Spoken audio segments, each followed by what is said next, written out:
Hi, 5,50,000 രൂപ ബഡ്ജറ്റിൽ മാരുതിയിൽ നിന്ന് ഒരു പുത്തൻ ഓട്ടോമാറ്റിക് സിറ്റി കാർ. അതാണ് നമ്മളുടെ ഓൾട്ടോ കേട്ടന്റെ ഈ VXi ഓട്ടോമാറ്റിക് വേരിയന്റ്.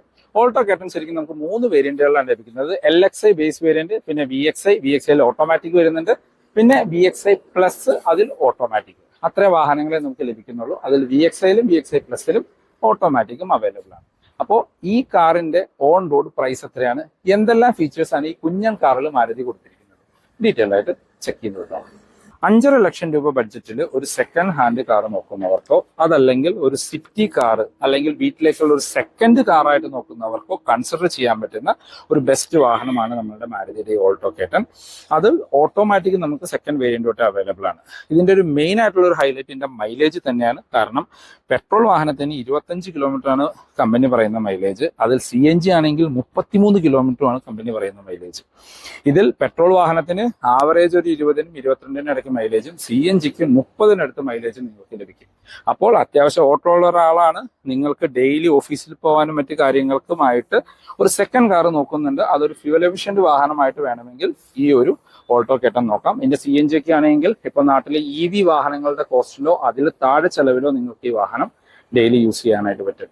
ഇതിപ്പോ ഇതിന്റെ ഒരു സെക്കൻഡ് വേരിയന്റ് എന്ന് പറയാം. ഇതിന്റെ എക്സ്റ്റീരിയർ നോക്കിക്കഴിഞ്ഞാൽ പ്രത്യേകിച്ച് എടുത്ത് പറയത്തക്കതായിട്ട് ഒന്നും തന്നെ വരുന്നില്ല. ഒരു വലിയ ബ്ലാക്ക് ഫിനിഷിലുള്ള ഗ്രില്ല് കാണാം, അതാണ് ഫ്രണ്ടിൽ നിന്ന് നമുക്ക് കാണാനായിട്ട് പറ്റുക. അതിന്റെ ടോപ്പിലായിട്ട് ചെറിയൊരു ലോഗോ കൊടുത്തിരിക്കുന്നു. ഹെഡ്ലൈറ്റ് ഹാലജൻ ആണ്, വലിയൊരു ഹെഡ്ലൈറ്റ് യൂണിറ്റ് കാണാം. ഹൈ ബീം ലോ ബീം അതിനകത്ത് തന്നെയുണ്ട്. പാർക്ക് ലൈറ്റ് കൊടുത്തിരിക്കുന്നു, ചേർന്ന് ഇൻഡിക്കേറ്റേഴ്സ് കാണാനായിട്ട് പറ്റും. വേറെ ഫോഗ് ലൈറ്റോ സംഭവങ്ങളോ ഒന്നും തന്നെ വരുന്നില്ല. ഗ്രൗണ്ട് ക്ലിയറൻസ് 167 mm ആണ്. അതായത് ഒരു ചെറിയ വാഹനത്തിന് ഉതകുന്ന ഗ്രൗണ്ട് ക്ലിയറൻസ് ആണ് കൊടുത്തിരിക്കുന്നത്. വശങ്ങളിലേക്ക് വന്നു കഴിഞ്ഞാൽ നമുക്ക് പ്രത്യേകിച്ച് എടുത്തു പറയത്തക്കായിട്ട് ഒന്നും തന്നെ വരുന്നില്ല. ഇതിന്റെ വീൽസ് കൊടുത്തിരിക്കുന്നത് നമുക്ക് 13 ഇഞ്ച് വീൽസ് ആണ് VXi വേരിയന്റിൽ വരുന്നത്. 145 80R 13 ആണ് ടയർ സൈസ്. ഒരു ബ്ലാക്ക് ഫിനിഷിലുള്ള സ്റ്റീൽ വീൽസ് വരുന്നു. ഇതിനൊരു വീൽ കപ്പ് കാര്യങ്ങൾ ഷോറൂമിൽ നിന്ന് ഡെലിവറി ടൈമിൽ അവർ ഇൻസേർട്ട് ചെയ്ത് തരും. ഫെൻഡേഴ്സിൽ ഇൻഡിക്കേറ്റേഴ്സ് കൊടുത്തിരിക്കുന്നത് ഹാലജൻ ആയിട്ടാണ് വരുന്നത്. വശങ്ങളിൽ കാണുന്ന ബ്ലാക്ക് ക്ലാഡിങ് ഇതിൽ ആക്സസറി ആയിട്ട് ചെയ്തിരിക്കുന്നതാണ്. നമ്മളുടെ മിറേഴ്സ് എല്ലാം നമുക്ക് മാറ്റ് ബ്ലാക്ക് ഫിനിഷിൽ കൊടുത്തിരിക്കുന്നു. ഇതിനകത്ത് നമുക്കൊരു റെയിൻ ഗാർഡ് ആക്സസറി ആയിട്ട് ചെയ്തിരിക്കുന്നത് കാണാം. റെയിൻ ഗാർഡിന് ഏകദേശം 1,500 രൂപ കോസ്റ്റും സൈഡ് ബീഡിങ്ങിന് 1,800 രൂപയാണ് കോസ്റ്റ് വരുന്നത്. ഇതിനകത്തൊരു കൂൾ ഫിലിം ചെയ്തിട്ടുണ്ട്. 50% വിസിബിലിറ്റി ഉള്ള ഒരു കൂൾ ഫിലിം ചെയ്തിട്ടുണ്ട്. അതിന് ഏകദേശം 3,200 രൂപയുടെ അടുത്താണ് കോസ്റ്റ് വരുന്നത്. ടോപ്പിൽ നമുക്കൊരു നോർമൽ ആന്റിന കൊടുത്തിരിക്കുന്നു. റൂഫ് റെയിൽസ് സംഭവങ്ങളൊന്നും തന്നെ വരുന്നില്ല. അപ്പൊ ഇതാണ് വശങ്ങളിൽ നിന്നുള്ള ഒരു ലുക്ക്. ഡോർ ഹാൻഡിൽസ് നമുക്ക് ബോഡി കളറിൽ തന്നെയാണ് വരുന്നത്. അത് ഫ്ലിപ്പ് ഡോർ ഹാൻഡിൽസ് ആണ് കൊടുത്തിരിക്കുന്നത്. ബാക്കിലേക്ക് വന്നു കഴിഞ്ഞാൽ ഈ കാണുന്ന ബാക്കിലെ ഈ ഒരു സ്പോയിലർ ഇതിനകത്ത് ആക്സസറി ആയിട്ട് ചെയ്തിരിക്കുന്നതാണ്. ഒരു ബ്ലാക്ക് ഫിനിഷിൽ 3,000 രൂപയുടെ അടുത്താണ് അതിന് കോസ്റ്റ് വരിക. ബാക്കിൽ വേറെ എടുത്തു പറയത്തക്ക ഫീച്ചേഴ്സ് ഒന്നും തന്നെ വരുന്നില്ല. പ്ലെയിൻ ഗ്ലാസുകളാണ് കൊടുത്തിരിക്കുന്നത്. അതിനകത്ത് നമുക്ക് ഹൈ മൗണ്ടഡ് സ്റ്റോപ്പ് ലാമ്പ് കാണാം. വൈപ്പർ വാഷർ സംഭവങ്ങളൊന്നും തന്നെ ഒരു വേരിയന്റിന് വരുന്നില്ല. ഡീഫോഗറും വരുന്നില്ല. ടെയിൽ ലൈറ്റ് ഹാലജൻ ആയിട്ടാണ് കൊടുത്തിരിക്കുന്നത്. Indicators reverse light, stop light, reverse light നമുക്ക് കാണാം. വേറെ 2 പാർക്കിംഗ് സെൻസേഴ്സ് ബാക്കിൽ വരുന്നുണ്ട്. നമുക്ക് ഓൾട്ടോ കേട്ടൻ എന്ന് പറഞ്ഞ ബാഡ്ജിങ് കൊടുത്തിരിക്കുന്നു, സുസുക്കിയുടെ ഒരു ലോഗോ. വേറെ ഒന്നും തന്നെ ബാക്കിൽ റിഫ്ലക്ടർസോ സംഭവങ്ങളൊന്നും തന്നെ കൊടുത്തിട്ടില്ല. നമുക്ക് ബൂട്ട് ഓപ്പൺ ചെയ്യാനായിട്ട് വാഹനത്തിന്റെ അകത്ത് നിന്ന് ലിവർ പുള്ള് ചെയ്തിട്ടാണ് നമ്മൾ അതിന്റെ ബൂട്ട് ഓപ്പൺ ചെയ്യുന്നത്. ഫ്യൂവൽ ലിഡ് ഓപ്പൺ ചെയ്യാനും ബാക്കിലെ ബൂട്ട് ഓപ്പൺ ചെയ്യാനായിട്ട് നമുക്ക് ലിവറുകളാണ് കൊടുത്തിരിക്കുന്നത്. നമ്മൾ ബൂട്ട് ഓപ്പൺ ചെയ്ത് കഴിഞ്ഞാൽ നമുക്ക് വളരെ ചെറിയൊരു ബൂട്ട് സ്പേസ് ഇതിനകത്ത് കാണാനായിട്ട് പറ്റും. 214 ലിറ്റർ ആണ് ബൂട്ട് സ്പേസ് വരുന്നത്. ഈ പാഴ്സൽ ട്രേ ഇതിനകത്ത് ആക്സസറി ആയിട്ട് ചെയ്തിരിക്കുന്നതാണ്. അതിനകത്തൊരു മാറ്റ് ചെയ്തിട്ടുണ്ട്. ആ ഒരു മാറ്റാണ് നമുക്ക് ഇതിനകത്ത് കാണാനായിട്ട് പറ്റുക. ഇത് നമ്മളുടെ വീൽ കപ്പുകൾ വരുന്ന ബോക്സ് ആണ് ഇരിക്കുന്നത്. വളരെ ചെറിയൊരു ബൂട്ടെന്ന് വേണമെങ്കിൽ പറയാം. 2 സൂട്ട് കേസ് ഒക്കെ നമുക്ക് അഡ്ജസ്റ്റ് ചെയ്ത് കൊണ്ടുപോകാനായിട്ട് പറ്റും. ബെഞ്ച് ഫോൾഡിംഗ് ആണ് സീറ്റിന് കൊടുത്തിരിക്കുന്നത്. 2 പേർക്കുള്ള ഫിക്സഡ് ഹെഡ് റെസ്റ്റുകളും കാണാം. ഇനി അകത്തേക്ക് നോക്കുകയാണെങ്കിൽ നമ്മൾ ആദ്യം പറഞ്ഞ പോലെ ഫ്ലിപ്പ് ടു ഡോർ ഹാൻഡിൽസ് ആണ് കൊടുത്തിരിക്കുന്നത്. ഇന്റീരിയർ നമുക്ക് ഫുൾ ബ്ലാക്ക് ഫിനിഷിലാണ് വരുന്നത്. ഡോർ പാഡിലേക്ക് വന്നു കഴിഞ്ഞാൽ നമുക്ക് പ്രത്യേകിച്ച് കൺട്രോൾസ് കാര്യങ്ങളൊന്നും തന്നെ ഉൾപ്പെടുത്തിയിട്ടില്ല. ഒരു ബോട്ടിൽ ഹോൾഡർ കാണാം, സ്പീക്കർ വരുന്നുണ്ട്. മിറേഴ്സ് നമ്മൾ മാനുവലി കൺട്രോൾ ചെയ്യുന്ന ഓപ്ഷനാണ് കൊടുത്തിരിക്കുന്നത്. ഡോർ ഹാൻഡിൽസ് ബ്ലാക്ക് ഫിനിഷിൽ കൊടുത്തിരിക്കുന്നു. ഇതാണ് ഇതിന്റെ കീ വരുന്നത്. നോർമൽ കീ ആണ് കൊടുത്തിരിക്കുന്നത്. ഇതിനകത്ത് സെൻട്രൽ ലോക്കിംഗ് ആക്സസറി ആയിട്ട് ഷോറൂമിൽ നിന്ന് ചെയ്തിരിക്കുന്നതാണ്. നമുക്ക് സീറ്റ് കവർ ഇതിനകത്ത് ആക്സസറി ആയിട്ട് ചെയ്തിട്ടുണ്ട്. ഏകദേശം 7,000 രൂപയുടെ അടുത്താണ് ഈ സീറ്റ് കവറിന് കോസ്റ്റ് വരിക. അതൊരു യെല്ലോ ടച്ചൊക്കെ വരുന്ന രീതിയിൽ സീറ്റ് കവർ കൊടുത്തിരിക്കുന്നു. ഇത് ഓട്ടോമാറ്റിക് AMT വേരിയൻ്റ് ആണ്. ഡെഡിക്കേറ്റഡ് ഹെഡ് പെഡലൊന്നും വരുന്നില്ല. ഇതിനകത്തൊരു വിനൈൽ ഫ്ലോറിങ്ങും ആക്സസറി ആയിട്ട് ഷോറൂമിൽ ചെയ്തിട്ടുണ്ട്. ഇവിടെ നമുക്കൊരു ട്രാക്ഷൻ കൺട്രോളിൻ്റെ ബട്ടൺ കൊടുത്തിരിക്കുന്നു. ഹെഡ്ലൈറ്റ് ലെവൽ അഡ്ജസ്റ്റ് ചെയ്യാനുള്ള ഇവിടെ താഴെയായിട്ടാണ് വരുന്നത്. കേട്ടൺ VXi വേരിയന്റിന്റെ ഇന്റീരിയറിലേക്ക് വന്നു കഴിഞ്ഞാൽ വളരെ ബേസിക് ആയിട്ടുള്ള ഒരു ഇന്റീരിയർ ആണ് വരുന്നത്. ഇപ്പോൾ സ്റ്റിയറിംഗ് വീല് നമുക്ക് ഒരു ബ്ലാക്ക് ഫിനിഷിൽ വാഗണാറിലൊക്കെ കാണുന്ന സെയിം സ്റ്റിയറിംഗ് വീലാണ്. അതിനകത്ത് സ്റ്റിയറിംഗ് ഗ്രിപ്പ് ഇതിനകത്ത് ആക്സസറി ആയിട്ട് ചെയ്തിരിക്കുന്നതാണ്. സ്റ്റിയറിംഗ് വീലിൽ ടിൽറ്റ് ചെയ്യാനോ ടെലസ്കോപ്പിക് ആയിട്ടുള്ള ഓപ്ഷൻസ് ഒന്നും തന്നെ കൊടുത്തിട്ടില്ല. ഇടതുവശത്തായിട്ട് വൈപ്പറിന്റെ കൺട്രോൾസും വലത് ഹെഡ്ലൈറ്റിന്റെ കൺട്രോൾസും കാണാം. ഒരു ഡിജിറ്റൽ ആയിട്ടുള്ള ക്ലസ്റ്റർ യൂണിറ്റ് കൊടുത്തിരിക്കുന്നു. അതിനകത്ത് നമുക്ക് ചെറിയൊരു ഡിസ്പ്ലേ കാണാം. അതിനകത്ത് അത്യാവശ്യം വേണ്ട ഇൻഫർമേഷൻസ് വരുന്നുണ്ട്. ഗിയർ പൊസിഷൻ ഇൻഡിക്കേറ്റർ കാണാം. പിന്നെ അതിനകത്ത് വരുന്ന ഇൻഫർമേഷൻസ് നമുക്ക് ഇവിടെ ചെറിയൊരു ബട്ടൺ ഉപയോഗിച്ച് അഡ്ജസ്റ്റ് ചെയ്യാനായിട്ട് വരും. ടോട്ടൽ കിലോമീറ്റർ, പിന്നെ ട്രിപ്പ് ബൈ ട്രിപ്പ് ബി, പിന്നെ ഫ്യൂവൽ എഫിഷ്യൻസി, അങ്ങനത്തെ ആവറേജ് ഫ്യൂവൽ എഫിഷ്യൻസി, അങ്ങനെ ബേസിക് ആയിട്ടുള്ള ഇൻഫർമേഷൻസ് മാത്രമാണ് അതിനകത്ത് ഉൾപ്പെടുത്തിയിരിക്കുന്നത്. അതൊരു ഫുള്ളി ഡിജിറ്റലായിട്ട് നമ്മളുടെ പഴയ ക്ലോക്കിൻ്റെ ഡിസ്പ്ലേ പോലെയൊക്കെയുള്ള ഒരു സംഭവമായിട്ടാണ് എനിക്ക് ഫീൽ ചെയ്യുന്നത്. സെൻറ്ററിലേക്ക് വന്നു കഴിഞ്ഞാൽ നമുക്കിവിടെ ടോപ്പിലായിട്ട് AC വെൻസ് കൊടുത്തിരിക്കുന്നു. എടുത്തു പറയേണ്ട കാര്യം, ഈ വാഹനം ഇപ്പോൾ സ്റ്റാർട്ടിംഗ് പൊസിഷനിലാണ്. വളരെ സൈലൻ്റ് ആയിട്ടുള്ള ഇൻറ്റീരിയർ ആണ്. വളരെ പെട്ടെന്ന് തന്നെ വാഹനത്തിന് ഇൻറ്റീരിയർ കൂളാവുന്നുണ്ട്. കാര്യം ചെറിയൊരു വാഹനമാണ്, കൂൾ ഫില്ലിംഗ് കൊണ്ട് പിടിച്ചിരിക്കുന്നതുകൊണ്ട് പെട്ടെന്ന് വാഹനത്തിൻ്റെ ഇൻറ്റീരിയർ കൂളായതായിട്ട് എനിക്ക് ഫീൽ ചെയ്തു. അതിൻ്റെ നടുക്ക് നമുക്കൊരു 2D മ്യൂസിക് സിസ്റ്റം കാണാം. അതിൽ ചെറിയൊരു ഇൻഫർമേഷൻ ഡിസ്പ്ലേ, അതിനകത്ത് ലോ ഫ്യൂൽ പോലുള്ള വാർണിംഗ് ഇൻഫർമേഷൻസ് കിട്ടും. അതിൽ നമുക്ക് മോഡ് ചേഞ്ച് ചെയ്യാനും നമുക്ക് ബ്ലൂടൂത്ത് കണക്ട് ചെയ്യാനുള്ള ഒരു ഓപ്ഷൻസും ഇതിനകത്ത് കോൾ എടുക്കാനും കട്ട് ചെയ്യാനുള്ള ഓപ്ഷൻസ് ഒക്കെ വരുന്നുണ്ട്. അതിന് താഴെ ഹസാർഡ് ലൈറ്റ്, ഫ്രണ്ടിലെ 2 പവർ വിൻഡോന്റെ കൺട്രോൾസ് കൊടുത്തിരിക്കുന്നു.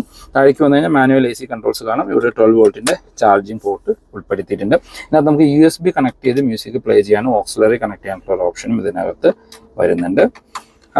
അതിന് താഴെ ഇവിടെയായിട്ട് സ്റ്റോറേജ് സ്പേസ്, 2 കപ്പ് ഹോൾഡേഴ്സ് കാണാം. AMT ഗിയർ ലിവർ കൊടുത്തിരിക്കുന്നു. നല്ല ഹൈറ്റ് ഉള്ള രീതിയിൽ ആ പഴയ AMT ഗിയർ ലിവർ കാണാം.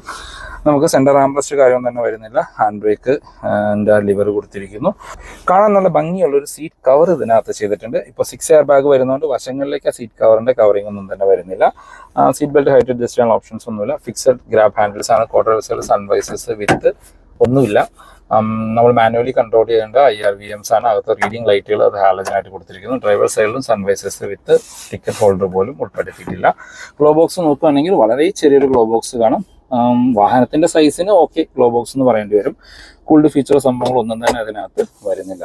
അപ്പൊ അകത്തേക്ക് കയറി ഇരുന്ന് കഴിഞ്ഞാൽ ഒരു എന്താ പറയുക, വളരെ ലിമിറ്റഡ് ഫീച്ചേഴ്സ് ആയിട്ടുള്ള ഒരു ചെറിയ വാഹനം. ഇതിന്റെ ഒരു മെയിൻ അഡ്വാൻറ്റേജ് നമുക്ക് സിറ്റിയിലും ഹൈവേയിലൊക്കെ ഒരേപോലെ കൊണ്ടു നടക്കാം. ശരിക്കും സിറ്റി യൂസിനാണ് ബെസ്റ്റ് എന്ന് പറയാവുന്നത്. ബാക്കി യാത്രക്കാരെ കംഫർട്ട് നോക്കുകയാണെങ്കിൽ ഓൾമോസ്റ്റ് 80 ഡിഗ്രിയിൽ ഡോറുകൾ വൈഡായിട്ട് തുറക്കാനായിട്ട് പറ്റും. ഡോർ പാഡെല്ലാം നമുക്ക് ആ പഴയ വിൻഡോ കൺട്രോളുകൾ കാണാനായിട്ട് പറ്റും.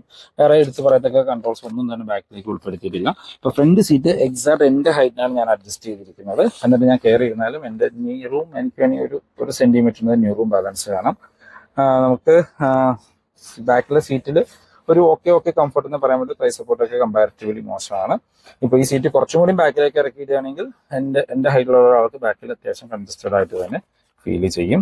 ഹെഡ്റൂം നോക്കുകയാണെങ്കിൽ നിവർന്നിരുന്നാൽ പോലും ഏകദേശം ഒരു 7 സെന്റിമീറ്റർ ഹെഡ്റൂം ബാലൻസ് കാണാം. വൈഡ് ആയിട്ടുള്ള ബാക്ക് സ്പേസ് ആണ്. 2 പേർക്ക് കംഫർട്ടായിട്ട് ഇരിക്കാം. 3 പേർക്കൊന്നും ഒട്ടും ഇതിനകത്ത് ലോങ് റൈഡ് യാത്ര ചെയ്യാനായിട്ട് പറ്റില്ല.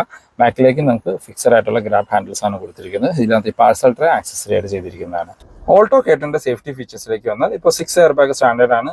ABS EBD ട്രാക്ഷൻ കൺട്രോൾ വരുന്നുണ്ട്. ഹിൽ ഹോൾഡ് എനിക്ക് തോന്നുന്നു ഒരു വേരിയന്റിലും ഉൾപ്പെടുത്തിയിട്ടില്ല. ഇനി എഞ്ചിൻ ആൻഡ് ഗിയർ ബോക്സ് ഓപ്ഷനിലേക്ക് വന്നു കഴിഞ്ഞാൽ നമുക്ക് ഒരു മാരുതിയുടെ ട്രയൽ ആൻഡ് ടെസ്റ്റ് ആയിട്ടുള്ള ഒരു 1 ലിറ്റർ 3 സിലിണ്ടർ പെട്രോൾ എഞ്ചിനാണ് ലഭിക്കുന്നത്. 65 HP പവറും 89 Nm ടോർക്കുമാണ് ഈ എഞ്ചിൻ ഉൽപ്പാദിപ്പിക്കുന്നത് വിത്ത് 5 സ്പീഡ് മാനുവൽ അല്ലെങ്കിൽ 5 സ്പീഡ് AMT ഗിയർ ബോക്സ്. പക്ഷേ 65 HP പവർ ഉള്ളൂ എങ്കിലും ഇതൊരിക്കലും ഒരു അണ്ടർ പവേർഡ് വാഹനമായിട്ട് നമുക്ക് ഫീൽ ചെയ്യില്ല. ശരിക്കും ഒരു 0 to 70 ഒക്കെ നോക്കുകയാണെങ്കിൽ ബലേനേക്കാളും അല്ലെങ്കിൽ ഫ്രോൺസിനേക്കാളൊക്കെ ഫാസ്റ്റായിട്ട് ഇത് കയറി ചെല്ലും. കാര്യം അത്രയും ലൈറ്റ് വെയിറ്റ് ആയിട്ടുള്ള ചെറിയൊരു കാറാണിത്. ഇനി ഇതിന്റെ CNG അവൈലബിൾ ആണ്. നമ്മുടെ നാളെ ഇഷ്ടം പോലെ H1 ടാക്സി ആയിട്ട് CNG ഓടുന്നുണ്ട്. CNGയിലേക്ക് പോയി കഴിഞ്ഞാൽ 57 HP പവറും 82 Nm ടോർക്കുമാണ് ഉൽപ്പാദിപ്പിക്കുന്നത്. CNGയുടെ ഹൈലൈറ്റ് മൈലേജ് ആണ്. കാര്യം 33 km/ലിറ്ററൊക്കെയാണ് കമ്പനി ക്ലെയിം ചെയ്യുന്നത്. 30 ലിറ്ററൊക്കെയാണ് ഇതിന് ശരിക്കും റിയൽ ലൈഫിൽ മൈലേജ് ലഭിക്കുന്നത്. അതായത് ഒരു ഫുൾ ടാങ്ക് ഇതിനകത്ത് 8 ലിറ്ററൊക്കെയാണ് ഇതിന്റെ CNG ടാങ്കിൽ ഫുള്ള് കയറുള്ളൂ. 8 കിലോ CNG അടിച്ചു കഴിഞ്ഞാൽ നമുക്കൊരു 250 km താഴെ ഈസിലി കവർ ചെയ്യാനായിട്ട് പറ്റും. ഈ വാഹനത്തിന്റെ പ്രൈസിലേക്ക് വന്നു കഴിഞ്ഞാൽ ഇപ്പോൾ ഈ ഒരു മാർച്ച് മാസത്തിൽ മാസത്തിൽ നമുക്ക് 30,000 രൂപയുടെ ഓഫർ വരുന്നുണ്ട്. 10,000 രൂപ ക്യാഷ് ഡിസ്കൗണ്ട്, 15,000 രൂപ എക്സ്ചേഞ്ച് ബോണസ്, 5,000 രൂപയുടെ കോർപ്പറേറ്റ് ഓഫർ. നമ്മൾ ഈ പറയുന്ന പ്രൈസിൽ നമ്മുടെ ക്യാഷ് ഡിസ്കൗണ്ട് മാത്രമാണ് മൈനസ് ആവുന്നത്. LXI വേരിയന്റ് 4,50,000 രൂപയും LXI CNG ആണെങ്കിൽ 5,40,000 രൂപയും. പെട്രോളും CNG തമ്മിൽ 90,000 രൂപയുടെ ഡിഫറൻസ്. ഇനി VXI വേരിയന്റ്, നിങ്ങൾ ഇപ്പോൾ കാണുന്ന വാഹനം VXI വേരിയന്റ് ആണ്. VXI മാനുവലിന് 5,50,000 രൂപ, ഈ VXI ഓട്ടോമാറ്റിക്കിന് 5,55,000 രൂപ. VXI CNG ആണെങ്കിൽ 6,10,000 രൂപ. അപ്പോൾ ആ ഒരു ബഡ്ജറ്റിന് ഇതിലും ബെസ്റ്റ് കാറുകൾ ഉണ്ടോ എന്ന് ചോദിച്ചു കഴിഞ്ഞാൽ എൻ്റെ അഭിപ്രായത്തിൽ അവൈലബിൾ ആണ്. ഇനി VXI പ്ലസിലേക്ക് പോയി കഴിഞ്ഞാൽ മാനുവൽ 5,60,000 രൂപയും ഓട്ടോമാറ്റിക്കിന് 6,35,000 രൂപയും. ഓട്ടോമാറ്റിക് വേണമെങ്കിൽ മാത്രം, നിങ്ങളൊരു ചെറിയ സിറ്റി ഓട്ടോമാറ്റിക് കാർ നോക്കുന്നുണ്ടെങ്കിൽ മാത്രമാണ് എൻ്റെ ഒരു പോയിന്റ് ഓഫ് വ്യൂവിൽ ഈ ഓൾട്ടോ കേട്ടൺ കൺസിഡർ ചെയ്യാവുന്നത്. അതല്ല മാനുവൽ കാർ ആണെങ്കിൽ ഈ ബഡ്ജറ്റിൽ ഇപ്പോൾ ഇഗ്നിസ് അവൈലബിൾ ആണ്. ഇതിനേക്കാളും ഫാർ ബെറ്റർ ആയിട്ട്, ഫാർ കംഫർട്ടായിട്ടുള്ള വളരെ നല്ലൊരു വാഹനമാണ്. ഇഗ്നിസിന്റെ ബേസ് വേരിയന്റ് ആക്സസറീസ് ചെയ്യുകയാണെങ്കിലും ഇതിലും ബെറ്റർ ആയിട്ടും ഇതിലും നല്ല അടിപൊളിയായിട്ട് നിങ്ങൾക്ക് കൊണ്ടു നടക്കാനായിട്ട് പറ്റും. മൈലേജ് മാത്രം ചെറിയൊരു കുറവുണ്ടാവും. ഓക്കെ, അപ്പോൾ ഇതാണ് ഇന്നത്തെ വീഡിയോ. ഈ വീഡിയോ നിങ്ങൾക്ക് യൂസ്ഫുൾ ആയെന്ന് വിചാരിക്കുന്നു. മാരുതി റിലേറ്റഡ് എന്ത് ഇൻഫർമേഷൻ ഞാൻ ഡിസ്ക്രിപ്ഷനിലെ നമ്പർ കൊടുക്കാം. ഇപ്പോൾ യാർഡിൽ വീഡിയോ എടുക്കാൻ വന്ന സമയത്ത് ഈ വാഹനം കണ്ടപ്പോൾ ജസ്റ്റ് ഒന്ന് റിവ്യൂ ചെയ്തു എന്ന് മാത്രമേ ഉള്ളൂ. ആർക്കെങ്കിലൊക്കെ യൂസ്ഫുൾ ആവുമെന്ന് എക്സ്പെക്ട് ചെയ്യുന്നു. അപ്പോൾ പുതിയൊരു വീഡിയോ കാണുന്നവരെ ബൈ ബൈ.